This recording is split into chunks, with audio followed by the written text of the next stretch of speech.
പൃഥ്വിരാജിന്റെ ഏറ്റവും പുതിയ സിനിമ വിലായത്ത് ബുദ്ധയുടെ ട്രെയിലർ റിലീസായിട്ടുണ്ട്. അപ്പൊ നമുക്ക് ട്രെയിലർ ഒന്ന് കണ്ടുനോക്കാം എങ്ങനെയുണ്ടെന്ന്. മേൽപ്പറഞ്ഞ അഡ്രസ്സിൽ കഴിഞ്ഞ 55 വർഷമായി സ്ഥിരതാമസക്കാരനായ ഞാൻ 7-5-24, 8-5-24 എന്നീ ദിവസങ്ങളിൽ കൊടൈക്കനാലിൽ പോയി തിരിച്ചു വരുമ്പോൾ എന്റെ വീടിന്റെ പുറകിൽ നിന്ന് ഏകദേശം 14 ഇഞ്ചോളം ചുറ്റുവണ്ണമുള്ള ചന്ദനമരം മോഷണം പോയതായി കാണപ്പെട്ടു. നാളെ ഇനി റേഡിയാവണ്ടല്ലോ എന്ന് വെച്ച് ഇവിടെ വന്ന് ചുമ്മാ ഒരു പരാതിയും കൊടുക്കും. അവൻ നോക്കി വെച്ചാൽ അവൻ കൊണ്ടു അവന്റെ തൊഴിലായി അന്നനെ മോഷണം. പൃഥ്വിരാജ് സുകുമാരൻ யார் வந்திருக்காங்கன்னு யாரா வந்திருக்க? மாஸ் என்ட்ரியில நம்ம ஹீரோ മാസാണ് mass. Double Mohan. Double Mohan. നാട്ടുകാര് പല പേരും വിളിക്കും. Double Mohanan, sandal Mohanan, Chinna Veerappan. എനിക്ക് കൊള്ളക്കാരൻ മോഹനോടാ പ്രേമം. ആക്ഷൻ പടമുള്ളൂ. ഞാൻ വെറും ചോലേക്കിലെ ചെമ്മകത്തിന്റെ മോളാം. പക്ഷെ എനിക്ക് ഡബിൾ മോഹനന്റെ ഭാര്യയായിട്ട് മറയൂട്ടാണ് കൂടെ നെഞ്ചു വിരിച്ചു നടക്കണം. സാറേ ഡബിളിന്റെ പരിപാടിയാണെന്ന് സാറിനും അറിയാം, ഇവിടെ ഉള്ള എല്ലാവർക്കും അറിയാം. ഗർഭിണികളെ കയറ്റിയും കോഴിച്ചോറ് വെച്ച് ആക്സിഡന്റ് ആണെന്നൊക്കെ പറഞ്ഞ് നീ ഞങ്ങളെ പറ്റിച്ച് കുറെ കടത്തിയതല്ലേ?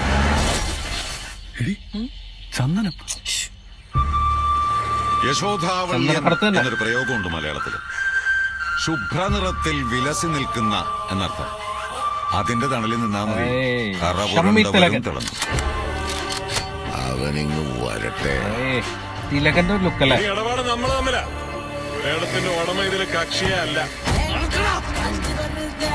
ഞാൻ വില പറഞ്ഞ് ഉറപ്പിച്ച ഇടപാടിനിടയിലോട്ട് നീ തല കൊണ്ടിട്ട ആ തല ഞാൻ എടുക്കും. ഒന്നുകൂടെ വിളയണം. സുരാജുണ്ട് അടുത്ത അവന്റെ നെഞ്ചത്ത ഞാൻ കൊല്ലും. ഷമ്മി തിലകനും പൃഥ്വിരാജും തമ്മിലുള്ള ഒരു അച്ചിലെടുക്കല്ലേടാ. വീട്ടിൽ ഒരുപാട് ഏമാന്മാര് കയറി ഇറങ്ങി പോയ ചുരോസാണ്. മലയും മോഹനും അന്നും ഇന്നും ഇവിടെ തന്നെ ഉണ്ട്. പണിവരം കിടക്കുന്നുള്ളൂ മോഹന. പണി വരുന്നുണ്ട് മോഹന.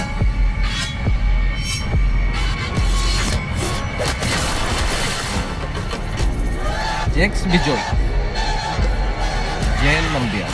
15 ചന്ദനത്തിലെ ഏറ്റവും ലക്ഷണമൊത്ത വിലായത്ത് എനിക്കായിട്ട് വിലായത്ത് ബുദ്ധ പോയി പറഞ്ഞേക്ക്. ഒരു കംപ്ലീറ്റ് ആക്ഷൻ എന്റർടൈനർ മൂവിയാണെന്നാണ് തോന്നുന്നത്.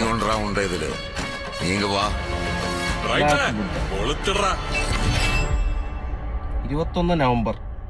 അപ്പോൾ ഒരു അടിപൊളി ആക്ഷൻ മൂവിയാണ് വരാൻ പോകുന്നത്. വിലായത്ത് ബുദ്ധ. ട്രെയിലർ കൊള്ളാം. ഒരു മലയോര പശ്ചാത്തലത്തിൽ നടക്കുന്ന ഒരു ആക്ഷൻ മൂവിയാണ്. ചന്ദനക്കടത്താണ് ഇതിന്റെ ഒരു ബേസ് ആയിട്ട് വന്നതെന്ന് തോന്നുന്നു. അതുപോലെ തന്നെ പൃഥ്വിരാജ് ഷമ്മി തിലകൻ തമ്മിലുള്ള ഒരു ഈഗോ ക്ലാഷോ എന്തെങ്കിലും ഒരു പ്രശ്നങ്ങളൊക്കെ ആയിരിക്കും. സുരാജ് ഉണ്ട് സിനിമയിൽ.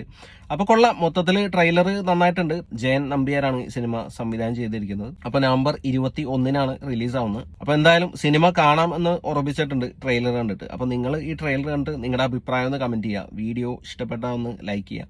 ചാനൽ ഒന്ന് സബ്സ്ക്രൈബ് ചെയ്താൽ സന്തോഷം. പുതിയൊരു വീഡിയോയുമായി നമുക്ക് വീണ്ടും കാണാം. Thanks for watching. ബൈ.